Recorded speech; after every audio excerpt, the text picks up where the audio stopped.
Hi Niles, this is Manny with Classic Auto Repair. I'm going to get you an update on the last several days of work that we have completed on the truck. Basically, I'm going to start with the main issue that we're having right now, and that is with the motor itself. As we have completed several road tests on the truck, it allows us to kind of really do a diagnostics on the motor as far as how it starts, how it's burning oil, its vibrations, hesitations, things of that nature. We weren't able to do that until we got all the other systems up to a level where we could drive it and get it on the road. And things like the starter, taking care of the spark plugs and things like that have helped us not only improve the motor, but also help us determine what failures are present with the truck. And kind of our assessment based on my dad has done the valve adjustment on the truck twice. I have another video that I will send to you where the valve cover is taken off of this side of the motor. And the work that was previously done, they left off some parts on the back two cylinders that makes the lifter connect to the rocker. There's some caps that go on top of the rods, and what's happening is because those were not installed, the valves would not adjust correctly. We were able to locate those caps and install them, and there was also a set screw that was sitting down inside of the head valley, and luckily we were able to retrieve it, because had that got into the motor, it would have caused severe damage inside of there, because that is hardened metal. We installed that set screw back on the main cap adjuster on the top of the rocker, and then of course we did another valve adjustment. And we did valve adjustments 4 times on the truck because we kept receiving variable results on it. And what we had found was, with the other video, this rear cylinder back here, this number 8 cylinder, the valves are not opening and closing. The travel is probably about 20% of what the other valve rockers are traveling. And that is present in the video that we took. My dad noticed it, and what that means is the camshaft is more than likely has a flat spot on it, and it's not allowing, the lobe is not picking up the valve or the lifters to cause the valves to open and close the way that they should. So that is one of the issues there, and it's a pretty big one because that requires taking the motor apart to replace the camshaft.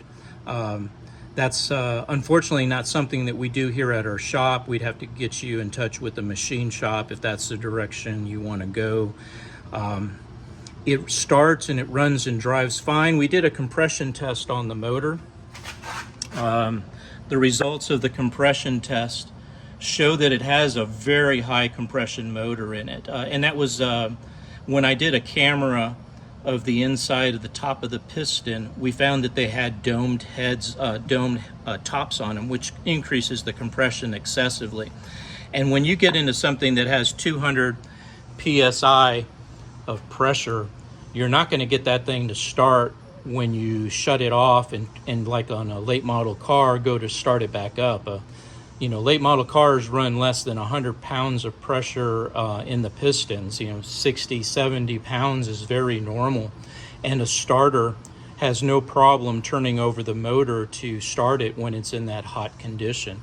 Even with a high torque racing starter installed on this, we're only running 1 battery. And even with my jump pack installed onto the battery to act as a secondary battery, we're still not able to turn this motor over when it first gets turned off after being hot. Now give it 3-4 minutes, run the water pump, the racing water pump. You can run it with the engine turned off. You can run the cooling fans. It will quickly lower the temperature on the motor back down to about 180, 150 degrees. Wait 3 or 4 minutes, the engine will start right back up. But it's not going to act like your new cars where you pull up to the gas station, you turn off the engine on a hot summer day, you put gas in this, it's not going to start right away. It just, there's nothing I can do to prevent that. This engine was built for a drag strip, as it noted in the advertisement.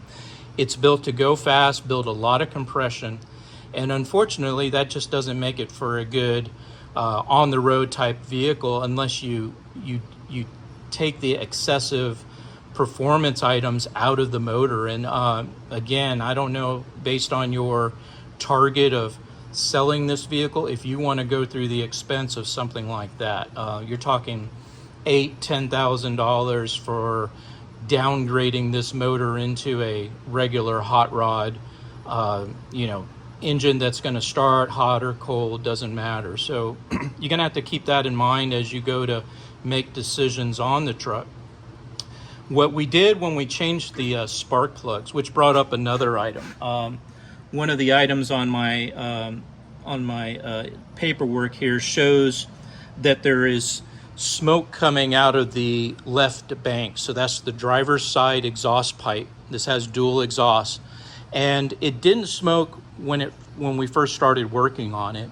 And it started to make me think, well, what have I changed on it? And what I changed was I changed the spark plugs. Remember in the photos I sent you previously, we had a fouled plug on this cylinder, which is that number 7 cylinder back here, the second from the back. So not only do you have a problem with the rear cylinder, but number 7, when I put a new spark plug in that hole on number 7, it causes the truck to smoke, which means there's a problem in that cylinder. I asked my dad about it, and we talked about it a little while, and there's a couple of things that can cause it, but it's very difficult to diagnose until you take the engine apart. It could be oil is coming in from the intake manifold on the bottom of the valley. It could be sucking oil into the cylinder and burning it. It could be, we checked the valve seals. The valve seals seem to be sealing okay while we had the valve covers off and we were doing the work on the valves. So we don't believe it's a seal. But that doesn't mean that there's not an internal failure, as there is in the back cylinder, that there's not a failure on this cylinder as well, as far as the valve lifters, the rods themselves. If there's anything there that would also cause oil to get into there. So this is a second problem. So not only do you have a number 8 that's not opening and closing correctly and creating a good clean burn, you have number 7 that's causing an oil burn on this cylinder. So to prove that, what I did was I put the old spark plug back into that cylinder, the one that came out of it, which was a fouled spark plug, meaning that it's not firing, and the smoke goes away. So I don't have smoke coming out of the back right now because this cylinder is not igniting because that spark plug is fouled there. So I know for sure that cylinder is causing the smoking issue out the back of the motor. Again, something where we're going to have to get internal on it. When I say we, this is kind of, again, one of those decisions. It starts, it runs, it has a slight vibration because this cylinder isn't firing, but when you put it into gear, it smooths right out. It has plenty of power. It runs really well, just as it did before when I was road testing it. And in my opinion, you have to either take the motor completely apart, take it out of the truck, get it fixed, and put it back in there, or you sell the engine as is. It runs, it starts, it drives. It has a couple of internal issues.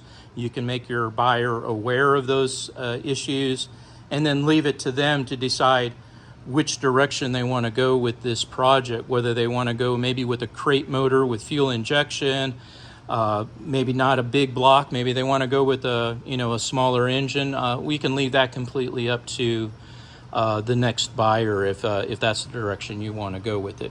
But anyway, I wanted to bring you up to speed on the items that we found this week. We've been working on it for the last 5 or 6 days, focused on the motor as now that we're to that point now where we can drive the truck. And that's kind of the situation that we're at right now. Other than that, it's been driving really well. Had it up on the, at the shop. It starts and stops, no issues. Got all the electrical system finished on it. And the only last item I had was was that new starter that we have down in there, which we installed over the weekend. It did have an oil leak, a pretty good size oil leak that I'll send you the pictures. My dad had it on the lift this morning and isolated it to the oil pan right about this area. There's oil pan bolts, and those bolts were loose, and the motor mount was hitting against the oil pan. So we bent the pan away from the motor mount, and then we tightened those bolts, and the leak has since stopped. And it was a pretty good leak, so that was one that was an inexpensive fix and repair there.